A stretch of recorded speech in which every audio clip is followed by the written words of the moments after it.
আরবের অনেক ধনী পরিবারের সুন্দরী এক মেয়ের বিয়ে হবে। ছেলেপক্ষের লোকেরা ইতিমধ্যেই ওই মেয়েদের বাড়িতে চলে এসেছে, আর এদিকে সেই অপরূপা সুন্দরী মেয়েটিকে মূল্যবান অলংকার, বিদেশি নামিদামি মেকআপ আর প্রসাধনী সামগ্রী দিয়ে নববধূর সাজে সাজানো হচ্ছে।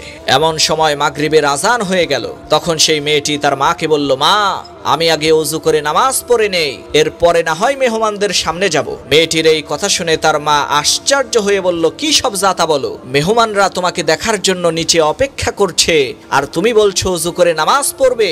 ওযু করলে তো তোমার সমস্ত মেকআপ আর সাজুগুজু নষ্ট হয়ে যাবে। নামাজটা না হয় তুমি পরেই পড়ে নিও, এই মুহূর্তে কোনো ক্রমেই তোমার ওযু করা ঠিক হবে না। তখন সেই মেয়েটি বলল, মা, আমি আল্লাহ তাআলার নাফরমানি করে কোনো মানুষকে খুশি করতে পারবো না। যদি কারো সামনে আমার সৌন্দর্য প্রদর্শন করতেই হয়, তাহলে আমি সেটা আল্লাহর সামনেই করব। এই কথা বলে সেই মেয়েটি ওযু করে নামাজের মুসল্লায় দাঁড়িয়ে গেল। আল্লাহর কি কুদরত! যখনই সেই মেয়েটি সিজদায় গেল, তখনই তার মৃত্যু হয়ে গেল। সুবহানাল্লাহ, কতই না ভালো মৃত্যু!